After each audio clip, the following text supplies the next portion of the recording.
Em nome do Pai que me criou, em nome do Filho que me resgatou, em nome do Espírito Santo que me santificou. Divina vontade, reina na minha vontade, minha mãe, eu te amo e tu me ama. Dai-me um gole da vontade divina para minha alma, me abençoa, Mãe, para que todas as minhas ações sejam feitas diante de vossos olhos maternais. Amém. Suprema Majestade, eu venho sua vontade divina. Em nome de todos, do primeiro ao último homem que existirá na terra, para dar a ti as homenagens que tens de direito, as adorações, os louvores, o amor que cada criatura lhe deve, as ações de graça, e fazer todas as reparações, por todos e por cada pecado. Venho, Senhor, na tua divina vontade, dou-te a minha vontade humana, por meio do Imaculado Coração de Maria, que possui todos os dons e os frutos da divina vontade. Dai-me, Senhor, a tua divina vontade. Vem, divina vontade, nesta ação que estou a fazer, e em todas as ações que eu farei durante este dia. Amém, Filho. Vinde, Espírito Santo, vinde por meio da poderosa intercessão do Imaculado Coração de Maria, vossa amadíssima esposa e nossa mãe. Amém. Vinde, Espírito Santo, vinde por meio da poderosa intercessão do Imaculado Coração de Maria, vossa amadíssima esposa e nossa mãe. Amém. Vinde, Espírito Santo, vinde por meio da poderosa intercessão do Imaculado Coração de Maria, vossa amadíssima esposa e nossa mãe. Amém. Então, eu vou meditar o estudo 58 da Escola da Divina Vontade, da Maria Valtorta. Aí nesse estudo, na introdução desse estudo, Jesus trouxe pra gente uma coisa incrível, que foi o místico Dom Michelin Otávio. Ele confirma o caráter sobrenatural da obra de Maria Valtorta. É importante a gente saber disso, para firmar mais ainda nosso estudo, nosso conhecimento. E também a gente não vive só pra gente, essa santidade, tudo que a gente vive é para alcança passado, presente e futuro. E tem algumas pessoas que duvidam dos escritos de Maria Valtorta. Não leem, não dão ouvidos, não dão atenção a esses escritos. Então é muito importante a gente falar disso para tirar essas dúvidas, para a pessoa ficar tranquila, pode ler tranquilamente. Ele é um Monsenhor Otávio Michelin, nasceu em Mirandola, na província de Modena. Era um padre católico, mas também considerado um místico. Serviu na diocese de Carpi, obteve o título de Monsenhor como capelão de sua santidade. Alguns sites que promovem os escritos de Maria Valtorta referem-se a ele como arcebispo e chamando-o erroneamente de arcebispo Dom Otávio. Depois de aposentada, aposentou-se e dedicou-se a ser capelão numa associação de deficientes em Modena. Na década de 1970, ingressou no movimento sacerdotal mariano, legal, no movimento do padre Gobi, quando a obra de Dom Gobi ainda estava em seus primórdios. A partir de 1985, e ao longo dos últimos 4 anos de sua vida, ele afirmou ter recebido as mensagens na forma de locuções interiores, que escreveu sob ditado, e visões de Jesus e de Nossa Senhora. O padre Gobi também é a mesma coisa, ele tinha locução interior, ele recebia as mensagens de Nossa Senhora por locução interior. As mensagens foram então publicadas em uma série de 6 volumes intitulada Confidências de Jesus a um Sacerdote. Mensagens de Maria Valtorta a Dom Michelin.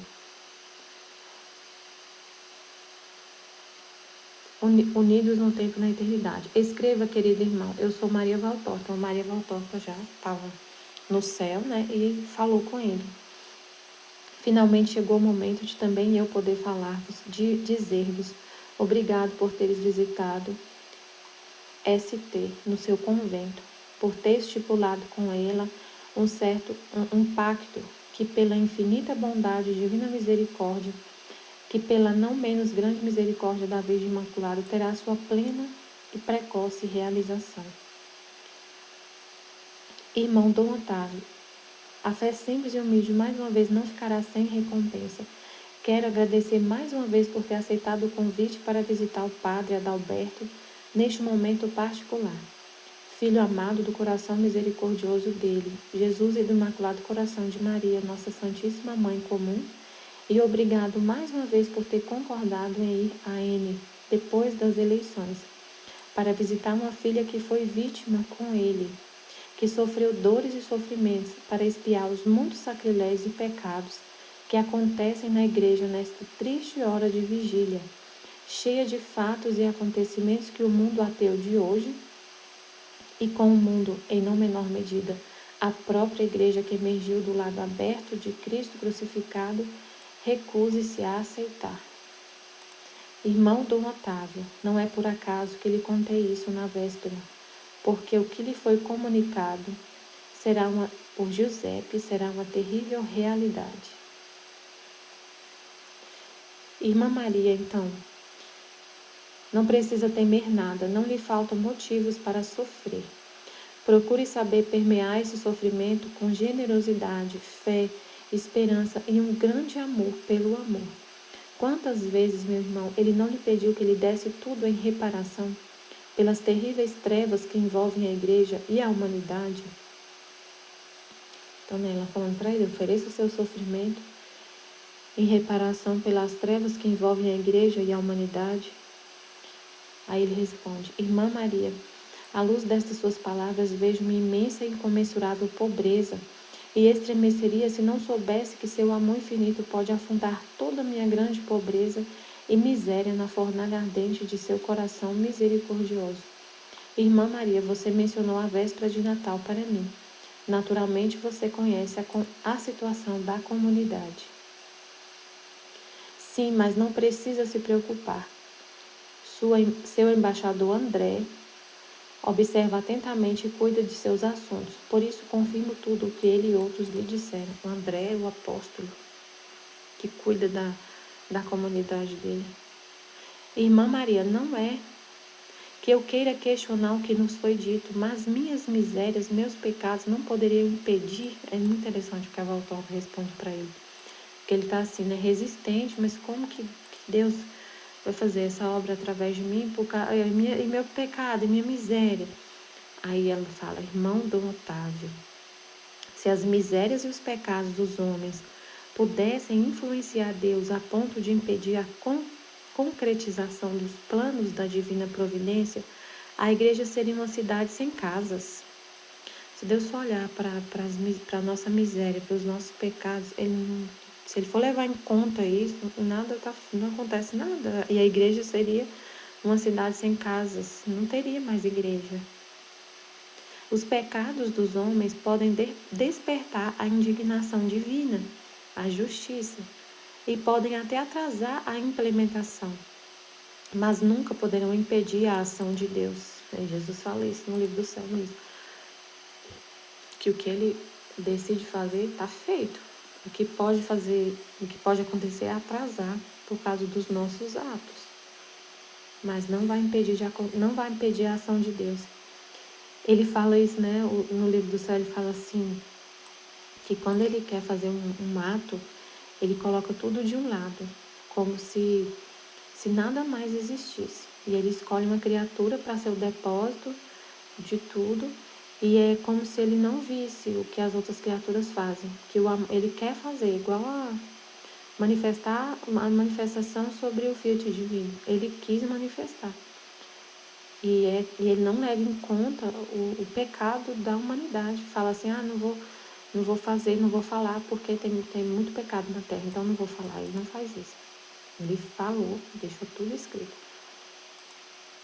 Irmão, você foi informado repetidas vezes que ele nunca decepciona ninguém e também nunca decepcionará você nem a comunidade.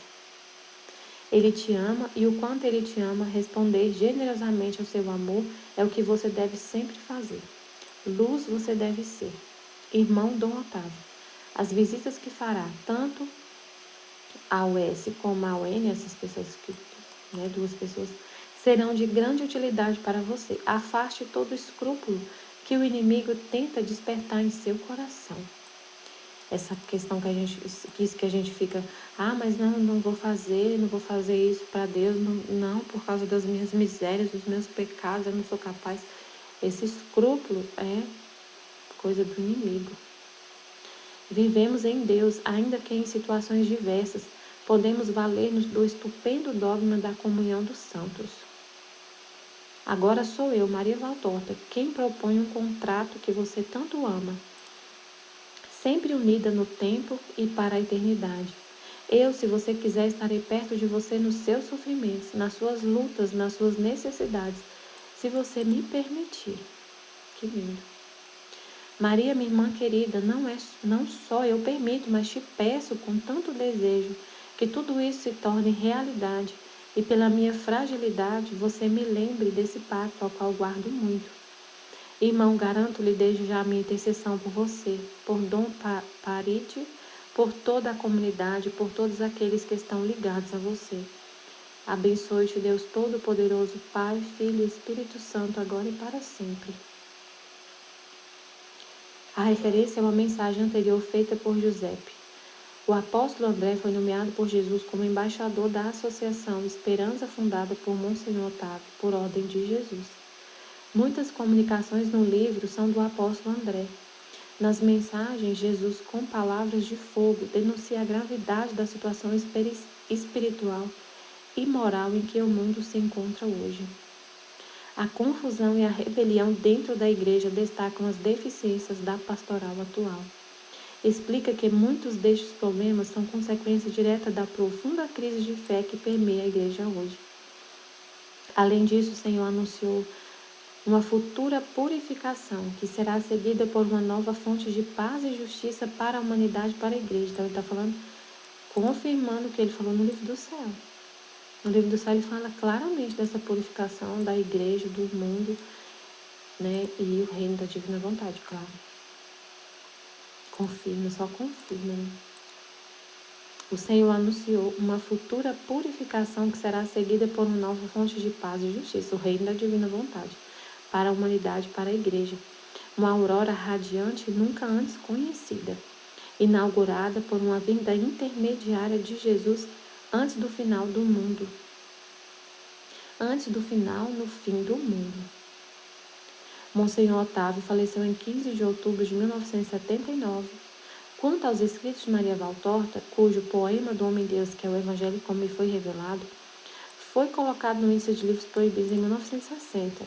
Então, o livro da Maria Valtorta foi colocado no index, né, no livro que não existe mais esse index, em 1960. Ele afirmou que Jesus ditou a seguinte citação para ele em 19 de setembro de 1975. Então, Jesus falou para ele em 1975 sobre essa proibição. E até hoje tem gente que fala, né? Fala assim, o livro da Valtorta tem erro, não sei o que lá. Então, ouçam, meus irmãos, ouçam o que Jesus falou para o Dom Michelin sobre o livro, sobre o Evangelho, como me foi revelado. Não tenha medo, sou eu quem irá liderar você. Siga em frente, não recue e não se preocupe. Eles rejeitaram o meu Evangelho, distorceram a minha verdade. Eles não acreditaram nas almas vítimas com quem falei, com a Maria Valtorta, com a Luísa. Nas suas palavras coloquei o selo da minha graça. Eles resistiram a tudo. Ditei um trabalho maravilhoso para Maria Valtorta, uma vítima realmente, Senhor. É maravilhoso o livro da Maria Valtorta. É incrível, perfeito. Como ajuda, como é um bem, assim, um meio para a gente viver na vontade divina, porque a gente tem que viver imitando a vida de Jesus, ser outro Jesus. Então a gente tem ali a vida dele exposta no livro da Maria Valtorta. Meu Deus, para conhecer Jesus, como ele agia, né? E ainda tem a vida íntima incrível, que é da Maria Cecília Bage. Ditei um trabalho maravilhoso, é verdade. Eu sou o autor deste trabalho. Ponto final. Eu sou o autor deste trabalho. Você mesmo tomou consciência das reações iradas de Satanás. Você notou a resistência que muitos sacerdotes opõem a esta obra, que se fosse não direi lida, mas se estudada e meditada, traria grande bem a muitas almas. É verdade, é maravilhoso. Traz um bem incrível para a nossa alma. Não só ler, né? Tem que ser estudada e meditada. É fonte de cultura séria e sólida. Tanto que o que ela cita é provado pelos... que ele fala cultura séria e sólida, é provado pelos arqueólogos e os estudiosos, historiadores. Mas esta obra que se espera que tenha grande sucesso na igreja regenerada é preferida ao lixo de muitas revistas e livros de teólogos presunçosos. Então, hoje, a igreja que a gente está rejeita a obra de Maria Valtorta. Mas a igreja regenerada, depois da purificação que ele fala que vai ter, que ele falou aqui, fala no livro do céu, que a igreja vai ser purificada. Até ontem a Aline leu um trecho do volume 3 do livro do céu, no vídeo lá no vídeo do catecismo, que fala dessa purificação, deixa bem clara essa purificação. Essa obra vai fazer grande sucesso na igreja regenerada. Nossa, que lindo. Pra gente aqui já faz, Senhor, grande sucesso. A gente ama esse livro. A gente ama esse livro. Já faz um grande sucesso aqui. Maravilhoso. Mas esta obra que se espera que tenha grande sucesso na igreja regenerada, então já tem almas, já existem almas que faz parte do corpo místico de Cristo, que tem membros infectados, mas que já estão regenerados. Então essa regeneração da igreja não vai acontecer só depois, assim, vai ter uma data, assim, como se fosse assim, vai ter assim uma purificação, mas ela já vai acontecendo dentro de algumas almas. Então não é assim, a gente não pode pensar que a purificação da igreja vai ser um evento, assim, como se fosse assim, vai ter uma notícia. A igreja foi purificada. Não, a gente já vê almas sendo purificadas e regeneradas. E a igreja, o corpo místico de Cristo, a igreja é formado pelas almas. Então vai ter um momento que ela vai estar totalmente regenerada, purificada. Mas já tem membros nesse corpo místico que estão regenerados e purificados e já conseguem ver essa luz, essa graça nos escritos da Maria Valtorta. Já tem, nós estamos aqui como prova disso. Que a gente fica atento assim no que Jesus está falando e ama, e faz um grande sucesso aqui, esse livro da Maria Valtorta. Tanto que a gente medita na escola da Divina Vontade, né? E hoje, muitas almas preferem outros teólogos, né? Livros e revistas de teólogos presunçosos. A Lei Maria Valtorta, a ver a fonte. Tem muitos livros que falam da vida de Jesus, muitos, mas não é realmente o que Jesus revelou, sabe? Tem muitos livros da vida de Nossa Senhora, a gente lê lá, 9 meses com Nossa Senhora, não sei o quê, mas tem vários livros que falam de Nossa Senhora, mas Jesus falando da mãe dele, Jesus revelando visões da vida da mãe dele, na Maria Valtorta. Então, né, tem muitos livros que falam da vida de Jesus, da vida de Maria, dos apóstolos, mas o livro da Valtorta é deixado de lado. Eu te abençoo como sempre, me ame. Esta passagem foi extraída de Confidências de Jesus a um Sacerdote. Tem o site dele aqui, Michelini, em italiano, volume 1. Você sabe que eu te amo, capítulo 1. Uma olhada de 19 de setembro seria suficiente se considerarmos verdadeiras as revelações de Jesus. Então a obra de Maria Valtorta tem origens divinas. Por igreja regenerada, Jesus refere a nova face autêntica e verdadeira que a igreja terá depois de uma grande tribulação da humanidade. Incrível, muito bom saber disso, Senhor. Muito obrigado por reafirmar, né, tudo que a gente já acredita, já viu, já ama, né? Então, o capítulo desse estudo foi o capítulo 64. O paralítico curado em Cafarnaum, 9 de novembro de 1944. No mesmo dia 9 de novembro, logo depois, vejo as margens do lago de Genezaré e vejo os barcos dos pescadores arrastados para a margem. Junto a eles estão Pedro e André, ocupados em consertar as redes, que os empregados levam, gotejantes, depois de as terem enxaguado no lago, para limpá-las dos detritos que nelas ficaram presos, à distância de uns 10 metros. João e Tiago, encurvados sobre seu barco, estão ocupados a pô-lo em ordem, ajudados por um empregado e por um homem de seus 55 anos, que eu penso ser Zebedeu, porque o empregado o chama de patrão e porque ele é muito parecido com Tiago. Pedro e André, de costas para o barco, trabalham em silêncio para reatar os fios e as boias de sinal. De vez em quando trocam algumas palavras a respeito do trabalho deles, que, pelo que eu pude entender, foi infrutífero. Não pegaram nenhum peixe. Pedro se queixa, não pela bolsa vazia, nem pelo trabalho inútil, mas diz: isso me aborrece, porque como faremos para alimentar aqueles pobrezinhos? Então ele não está chateado porque não pegou peixe, porque não vai ter o dinheiro, né? Mas por causa que ele está pensando nas pessoas que estão lá esperando Jesus para serem curadas, né? Iam muitas pessoas e ficavam lá dias, eu acho que não era tudo. A pessoa vinha de longe, né? E vinha a pé. Eles não é assim, Jesus vai estar lá em Genezaré, eu vou sair daqui 1 hora eu estou lá. Era dias, era a pé. Então eles ficavam com fome. A nós só são feitas raras ofertas. E aquelas 10 moedas e 7 dracmas que recolhemos nestes 4 dias, nelas eu não toco. Só o mestre me deve indicar quem e como vão ser dadas aquelas moedas.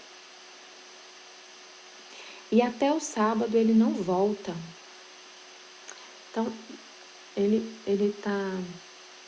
Pedro tá assim, inseguro, né, de dar o dinheiro, ficou com essa questão, eu não sei para que, só Jesus que pode tocar nessas moedas, só ele que vai, só ele que pode saber, só ele que vai distribuir, ele que sabe para quem dá esse dinheiro, e o povo lá com fome. Mas antes disso, é que eu tô lendo o livro da Valtorta, assim, já tinha começado uma vez e comecei de novo. Eu não consegui ler até o final, eu comecei de novo. Aí, eu tô justamente, eu achei engraçado, porque eu tô justamente nesse capítulo, e é justo o capítulo da escola. Antes disso, tinha acontecido um episódio de Jesus distribuir o dinheiro. Deixa eu ver qual foi. E teve um homem que estava lá mal intencionado. Ele queria receber, ele não era pobre, ele foi atrás de dinheiro só. E Jesus falou um monte de coisa para ele, quer ver? Nossa, foi terrível isso aqui, Aí eu acho que o Pedro ficou assim, só Jesus é que sabe a quem dá o dinheiro, eu não vou tocar nisso. Vou deixar para Jesus. Foi no capítulo 61. Jesus faz o bem aos pobres depois de ter contado a parábola do cavalo amado pelo rei. Aí tinha lá várias pessoas. Tinha uma mulher que era viúva e tinha ficado viúva bem jovem. Ela tinha 6 filhos e ela estava passando fome. Então ele distribuiu, ele deixou uma boa parte do dinheiro para ela, desse dinheiro, porque ela tinha 6 filhos e ela que mais precisava. Então Jesus dividiu de acordo com a necessidade de cada um. E esse idoso, Jesus viu que ele ficou lá por último e ele não ganhou nada. Porque ele estava mal intencionado, ele não precisava do dinheiro. E ele foi só para pegar dinheiro. E aí Jesus não deu dinheiro para ele. E e ainda corrigiu ele. Então, acho que o Pedro ficou, né, nessa, pensando, só Jesus que sabe quem vai, para quem deve ir o dinheiro, para quem deve ir o dinheiro. Mas Jesus depois chama a atenção de Pedro, que ele devia ter dado, né? Então, vamos lá, deixa eu continuar.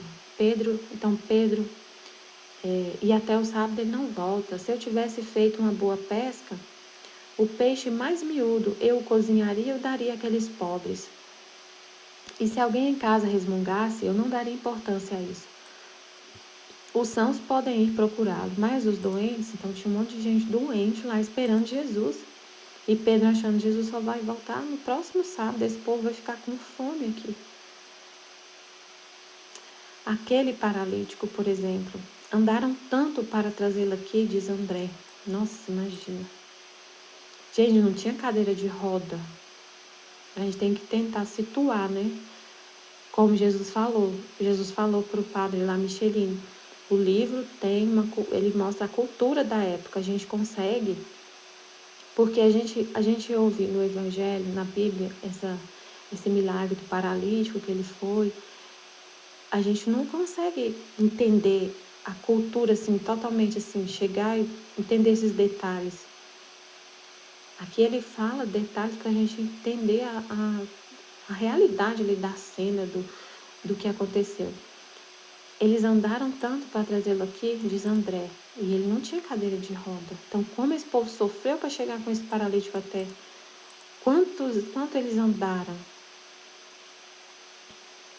Escuta, meu irmão, eu penso que não se pode estar divididos. E não sei porque o Mestre não nos quer sempre com ele. Ao menos eu não veria mais estes pobrezinhos que não posso socorrer. E quando eu os visse, poderia dizer, ele está aqui. Ai, Jesus chega, estou aqui. E Jesus chegou. Jesus se aproximou deles devagar, caminhando sobre a areia molhada. Pedro e André dão um pulo, gritam, ó mestre, chamam os outros. Tiago, João, mestre, vinde. Os dois chegam correndo. E todos abraçam Jesus. Um lhe beija a veste, outro as mãos. João ousa passar-lhe um braço ao redor da cintura e pousar a cabeça sobre o seu peito. Jesus o beija sobre os cabelos.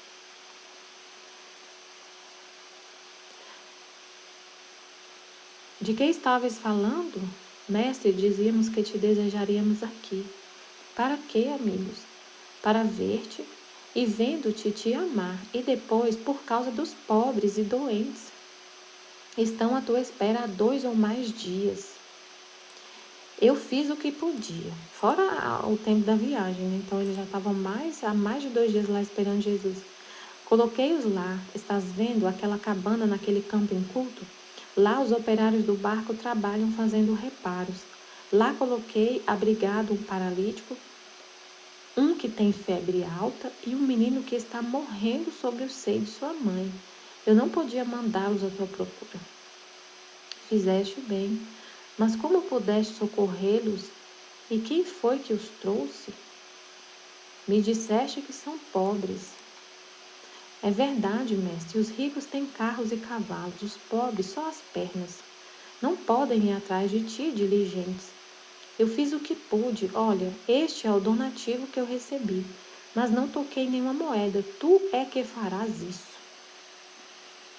E Jesus fala com ele, não fica com escrúpulo, né? Pedro, tu podias tê-lo feito, o povo estava lá com fome, o povo estava com fome. Pobres que viajaram um tempo, já estava 2 dias lá.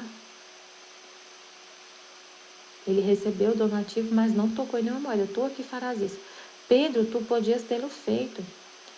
Certo, meu Pedro, me desagrada saber que por causa de mim tu tens que sofrer censuras e passar canseiras. Não, Senhor, não deve desagradar-te isso. Eu não tenho dor. Somente o que me desagrada é não ter podido fazer maior caridade. Mas podes crer, eu fiz. Todos nós fizemos tudo o que pudemos. Eu sei. Sei que trabalhaste sem resultado, né? Não teve a pesca. Ele estava lá, ele estava lá falando, né? Se eu tivesse pescado, eu teria dado comida para esse povo, né? E Jesus falou, eu sei que trabalhaste sem resultado. Mas se não há comida, a tua caridade permanece viva, ativa e santa aos olhos de Deus. Então Jesus está falando para ele assim, né? Deus viu sua intenção. Deus viu sua intenção. Não teve comida, mas a sua caridade não deixou de ser feita, né? Deus viu sua intenção, a caridade está viva no seu coração e santa. Deus viu o seu esforço, sua intenção de querer alimentar esse povo, mas ele ficou lá, né, com aquele escrúpulo.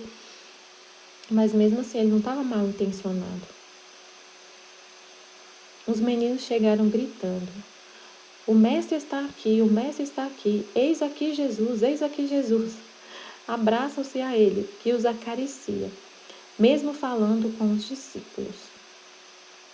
Simão, eu vou entrar em tua casa. Tu e vós ide dizer que eu vim, depois trazei-me os doentes. Os discípulos saem rapidamente em diferentes direções, mas que Jesus já tenha chegado, toda Cafarnaum sabe, graças aos pequeninos que parecem as abelhas, ao formarem enxame. Eles ficaram gritando para todo mundo, Jesus chegou, Jesus chegou. E que depois partem da colmeia para as mais diversas flores. As casas, neste caso, as ruas, as praças. Eles saíram falando para todo mundo de Cafarnaum, Jesus chegou, Jesus chegou. Eles vão e vêm festivos, levando a notícia às mamães, aos transeuntes, aos velhos sentados ao sol. Depois voltam para serem acariciados por aquele que os ama. Um deles, audaz, diz, fala a nós, para nós hoje, Jesus. Que lindo. Nós te queremos bem, tu sabes, e somos melhores que os homens. Jesus sorri para o pequeno psicólogo e promete, falarei especialmente para vós. E ele falou mesmo, para as crianças. E seguido pelos pequenos, vai até a casa, entra saudando com sua saudação de paz. A paz esteja nesta casa. O povo se aglomera na grande sala posterior, destinada às redes. Cabos, cestas, remos, velas e provisões. Vê-se que Pedro a colocou à disposição de Jesus, amontoando tudo em um canto para dar mais espaço. O lago não se vê daqui. Ouve-se dele apenas um barulho lento. O que se vê é só o muro esverdeado do pomar, onde está a velha videira e a figueira frondosa. As pessoas estão até na estrada, transbordando da sala para o pomar e deixam para a estrada. Jesus começa a falar. Na primeira fila, tendo aberto caminho com gestos prepotentes e graças ao temor que deles tem o povo, estão 5 pessoas influentes, os fariseus. Jesus começa a falar. Na primeira fila, tendo aberto caminho com os gestos prepotentes e graças ao temor que deles tem o povo, estão 5 pessoas influentes. Paludamentos, vestes ricas e soberba, os denunciam como fariseus e doutores. Mas Jesus quer ter ao seu redor os seus pequenos, as crianças. Uma coroa de rostinhos inocentes, de olhos luminosos, de sorrisos angelicais, levantados para ele. Jesus fala, e ao falar, acaricia de vez em quando a cabecinha encaracolada de um menininho que está sentado aos seus pés, com a cabeça encostada aos seus joelhos, sobre o bracinho dobrado. Jesus fala sentado sobre um grande monte de cestas e redes. O meu dileto desceu ao seu jardim, ao canteiro dos aromas, a apacentar por entre os jardins e a colher lírios. Ele que se deleita entre os lírios de Salomão de Davi, do qual eu venho, eu, o Messias de Israel. Ele vai deixando, né, deixando bem confirmado nas escrituras quem é ele. Que está lá, os doutores da lei. E é como o padre Interessante o que o padre Paulo falou. Os doutores da lei, os fariseus eram doutores da lei. Então, eles não acreditaram por pura maldade, porque tudo que Jesus falava vinha um versículo bíblico na cabeça deles, confirmando as profecias. Tudo que ele falava, tudo estava confirmado nas profecias. Então, foi por pura maldade, não porque não sabiam, não foi por ignorância. Eles sabiam.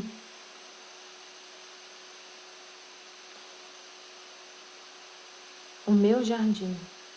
Qual o jardim mais bonito e mais digno de Deus e do céu, onde as flores são os anjos criados pelo Pai? E Jesus queria, como foi falado na escola, né? Jesus queria tocar o coração deles. Dar uma direta, não uma indireta, mas uma direta para eles. Uma direta para eles. Para os doutores da lei, os fariseus. O meu jardim, qual o jardim mais bonito e mais digno de Deus e do céu, onde as flores são os anjos criados pelo Pai? Contudo, não. Um outro jardim quis o Filho unigênito do Pai, o Filho do homem, porque pelo homem eu tenho a carne, sem a qual eu não poderia redimir as culpas da carne do homem.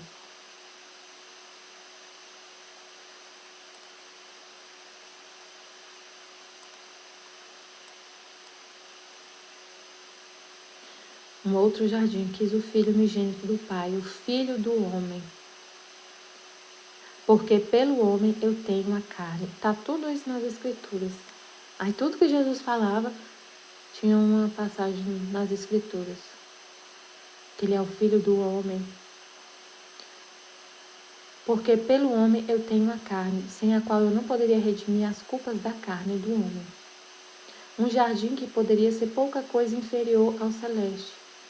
Se do paraíso terrestre se tivessem espalhados, como mansas abelhas de uma colmeia, os filhos de Adão, os filhos de Deus, para povoar a terra com uma santidade toda destinada ao céu. Esse é o jardim de Deus, as almas. As almas. A terra seria um jardim das delícias de Deus, um jardim que poderia ser pouco inferior ao celeste, se na terra tivesse espalhado, como mansas abelhas de uma colmeia, os filhos de Adão, os filhos de Deus, santos. A terra seria um jardim de Deus. Mas o inimigo semeou abrolhos e espinhos. Abrolhos e espinhos no coração de Adão. E os abrolhos e os espinhos desse coração extravasaram sobre a terra.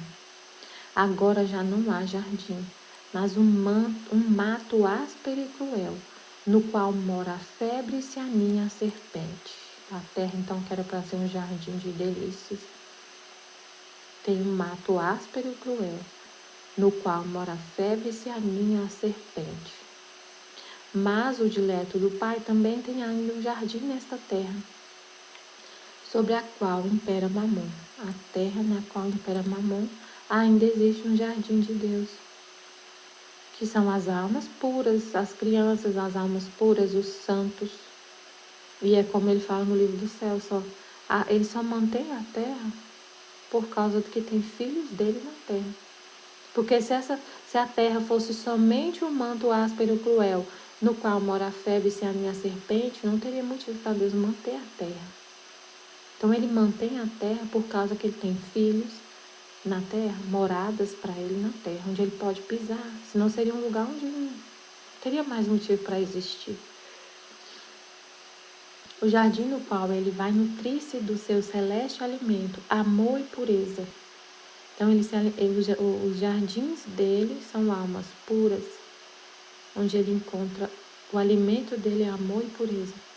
O canteiro do qual ele colhe as flores que lhe são caras, no qual não há mancha de sensualidade, de cobiça, de soberba. Estes, os pequeninos, as crianças. Aí ele fala, né? Se vocês não forem como crianças, não entrarem no reino dos céus. Tá vendo? As crianças, a nossa alma tem que ser igual essas crianças, puras, sem mancha de sensualidade, de cobiça, de soberba, mesmo a gente sendo adulto. não sendo criança, Deus quer essa alma de criança, né?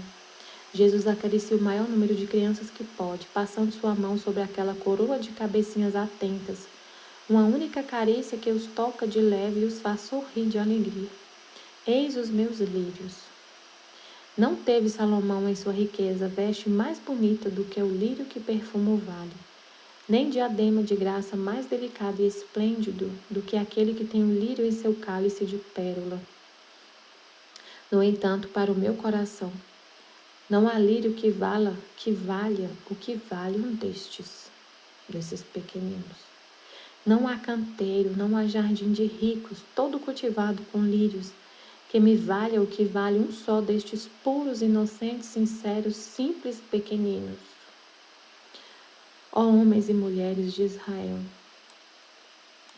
ó vós grandes e humildes, pelo censo ou por vosso cargo, ouvi.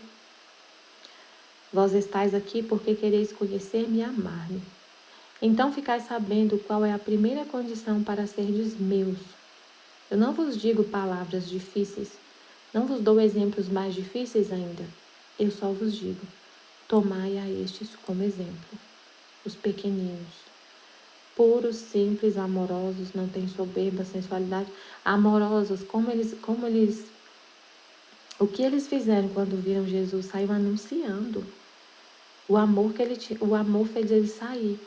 Jesus chegou, Jesus está aqui, venham, Jesus está aqui. Saiu de porta em porta em Cafarnaum. Em pouco tempo, a cidade inteira sabia, Jesus chegou. Porque esses pequeninos, simples, humildes, tão bonitinhos, tão fofinhos, tão amorosos, eles amam tanto Jesus que eles querem dar Jesus para o outro. Então a gente faz a mesma coisa, né? A gente fica falando, Jesus está aqui, venham. A gente fica aqui partilhando o livro do céu, falando, Jesus está aqui. Aqui, Jesus quer que a gente seja santo na divina vontade. Jesus quer que a gente quer o reino, quer que a vontade dele seja conhecida. A gente sai como um arauto, né? Falando disso, fazendo a vontade dele ser conhecida, que é o que o tema de hoje no nosso grupo. Jesus falou, já está tudo feito. O que precisa agora é que a vontade dele seja conhecida. Está tudo feito. Ele já deixou o germe do reino da divina vontade quando ele rezou a oração do Pai Nosso. Cada Pai Nosso que a igreja reza é regando essa semente. Aí os Atos da Luísa e o livro do céu, tudo que ela deixou escrito, é essa semente que se desenvolveu e gerou mais sementes. Basta que a gente vá comer desses frutos e falar. Falta só isso, que a vontade dele seja conhecida, porque o substancial já foi feito. Quem entre vós, tomai a este como exemplo, quem entre vós não tem em casa um filho, um sobrinho, um pequeno irmão ainda na infância, na meninice? Não é um descanso, um conforto, um vínculo entre os esposos, entre os parentes, entre os amigos, um destes inocentes, cuja alma é pura como a aurora serena, cujo rosto afugenta as nuvens e incute esperanças e cujas carícias enxugam lágrimas e infundem força de vida? Por que é que existe neles tanto poder, neles ainda fracos, indefesos e ignorantes? Ignorantes, eles não sabem de nada, porque tem Deus em si, tem a força e a sabedoria de Deus. A verdadeira sabedoria, sabem amar e crer, sabem crer e querer, sabem viver nesse amor e nessa fé. Sede como eles, simples, puros, amorosos, sinceros, crentes. Então, Jesus falou, né? Vocês que têm filho em casa, não é delicioso estar com eles? Então, eles são, não é um jardim de delícias para vocês? Imagina para Deus. Por que eles são esse jardim, esse descanso, conforto? Que é o que Jesus está falando. Eles são esses puros e simples, inocentes, amorosos. São um jardim de Deus. Então ele confirma, porque para a gente também é um descanso, um conforto, esses pequenos. E por que eles têm esse poder?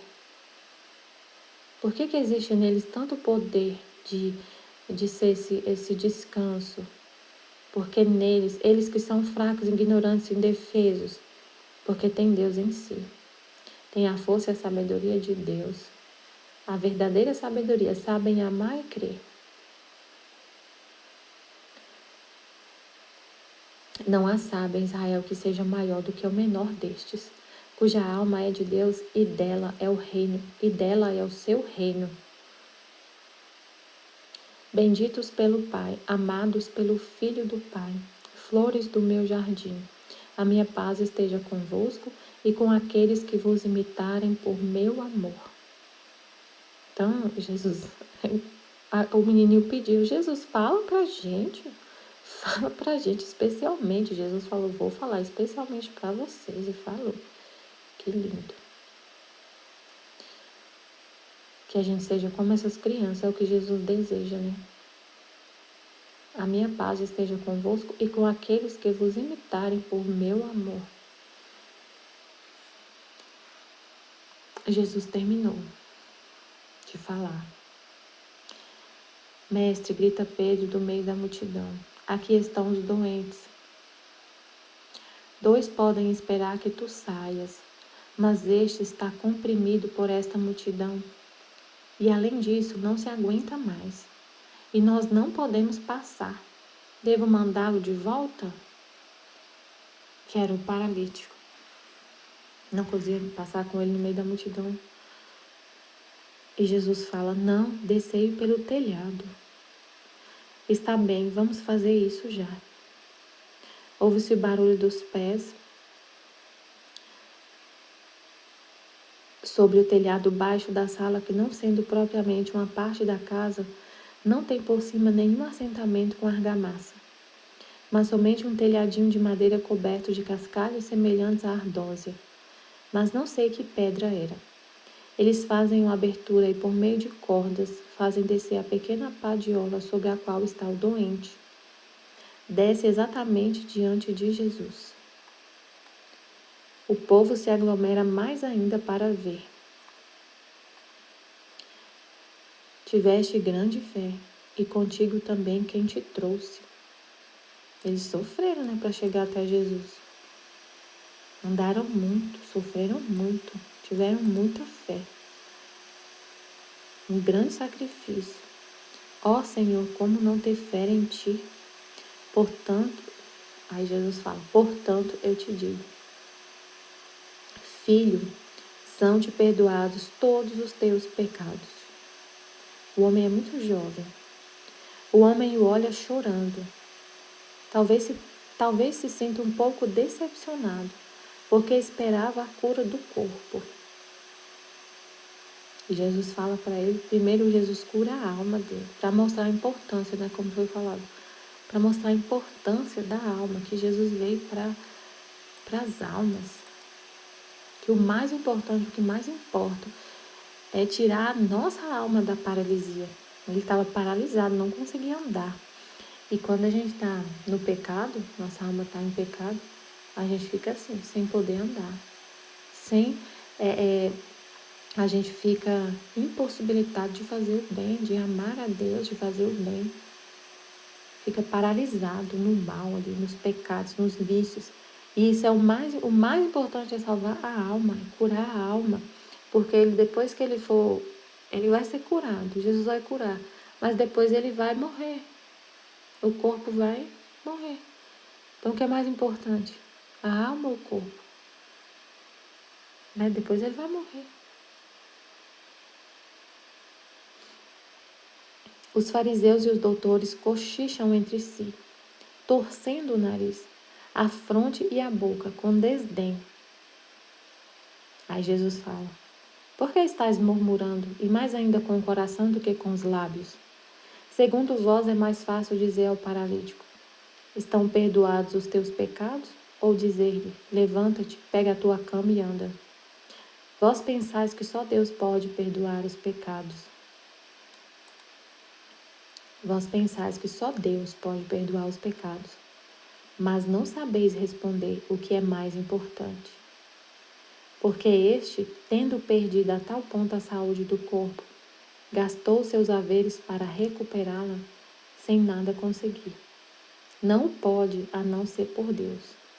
Ora, para que saibais que tudo eu posso, para que saibais que o Filho do Homem tem poder sobre a carne e sobre a alma, na terra e no céu, eu digo a este: levanta-te, toma a tua cama e anda. Vai para a tua casa e sê santo. Jesus está falando para eles: eu sou Deus. Eles ficaram murmurando. Vou ler de novo. Estais murmurando, mais do que com a voz, com o coração. Segundo vós é mais fácil dizer ao paralítico: estão perdoados os teus pecados, ou dizer-lhe: levanta-te, pega a tua cama e anda. Vós pensais que só Deus pode perdoar os pecados. Eles estavam murmurando assim: como que eles, tipo assim, como que ele se atreve a fazer isso, perdoar os pecados? Só Deus pode perdoar os pecados. E Jesus está falando: eu sou Deus. Eu tenho o poder de curar o meu corpo. Só Deus pode perdoar os pecados. E eu sou Deus. Mas não sabeis responder o que é mais importante. Não sabeis responder o que é mais importante. Porque este, tendo perdido a tal ponto a saúde do corpo, gastou seus haveres para recuperá-la, sem nada conseguir. Não pode, a não ser por Deus.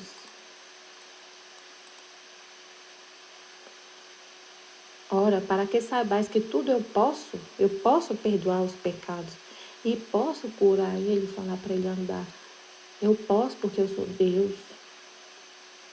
Para que saibais que o Filho do Homem tem um poder sobre a carne e sobre a alma, na terra e no céu, eu digo a este: levanta-te, toma a tua cama e anda, vai para a tua casa e sê santo.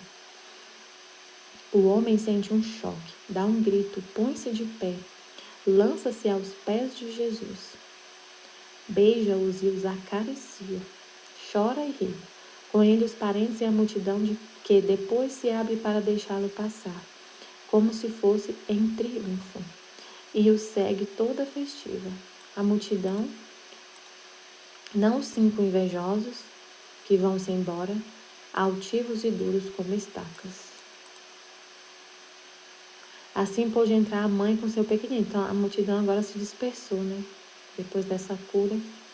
E aí agora a mãe pode entrar com seu pequenino. Vão-se embora, altivos e duros. Assim pôde entrar a mãe com seu pequenino, uma criança ainda de peito, esquelética. Ela o estende e diz só isto: Jesus, tu amas a estes. Tu o disseste, por este amor e por tua mãe, e chora. Jesus pega o bebê que está mesmo à morte, coloca-o sobre o seu coração. Mantém-o assim por um momento, com aquele rostinho sério, os lábios arroxeados e as pálpebras já fechadas. Tá morrendo o menino, né? Leva-o de encontro à sua boca, para soprar nele a vida de novo. Que lindo! Jesus dá a vida de novo para o menino, soprando, né? Assim como ele criou. Façamos um homem à nossa imagem e semelhança. E soprou a vida. Então ele sopra de novo a vida. Então ele toda hora mostra: eu sou Deus. Que está lá nas escrituras. Aí ele sopra de novo e o menino volta à vida. Leva-o de encontro à sua boca. Mantém-o assim por um momento. E quando o afasta de sua barba loira, o rostinho já está rosado. O rostinho dele estava sério, que era como se fosse de cera. Não é sério de seriedade. A palavra sério aqui com C. Eu nunca tinha visto essa palavra, mas é como se fosse de cera, branco. O menino estava morrendo. Os lábios, o menino está branco, com os lábios roxos e as pálpebras fechadas. O menino está praticamente morto. Ele tá sem fôlego, sem fôlego de vida. Aí Jesus leva ele perto da boca e sopra de novo a vida. Devolve a vida para o menino. E quando o afasta, o rostinho já está rosado, a boquinha já faz um daqueles sorrisos incertos, como as crianças fazem. Os olhinhos olham ao redor, vivos e curiosos. As mãozinhas, antes fechadas e abandonadas, apalpam entre os cabelos e a barba de Jesus que ri. Ai, que lindo. Meu Deus, a gente fica lendo isso aqui, só fica assim, contemplando a beleza dessa cena. Que lindo. Ó, meu filho, grita a mãe feliz. Pega-o, mulher, ser feliz e boa. E a mulher pega o filho renascido e o aperta ao seio. O pequenino reclama logo seus direitos ao alimento e procura, abre, encontra e mama. Mama, ávido e contente. Jesus abençoa e dá uns passos até a porta onde está o doente de febre alta. Mestre, sê bom, e tu também, usa a saúde na justiça. O cara com febre falando, me cura, né? Seja bom, me cura. Usa de sua bondade e me cura.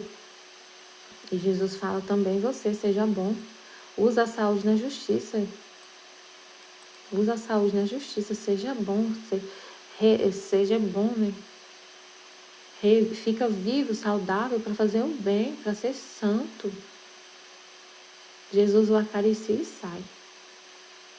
Volta à margem, seguido, precedido, louvado por muitos que suplicam. Nós não te ouvimos falar, não podemos entrar, fala a nós também. Tinha muita gente do lado de fora, né?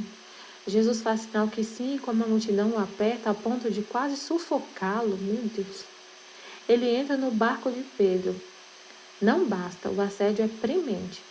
Leva o barco para o mar e afasta-te um pouco da margem. A visão termina aqui.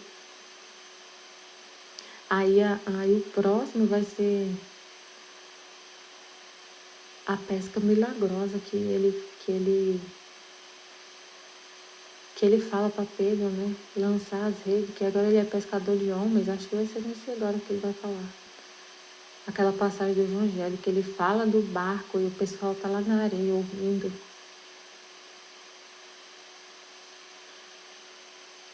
Estivemos e sempre estaremos reunidos em nome do Pai, do Filho e do Espírito Santo. Amém, Fiat Jesus, eu confio em vós. Amém.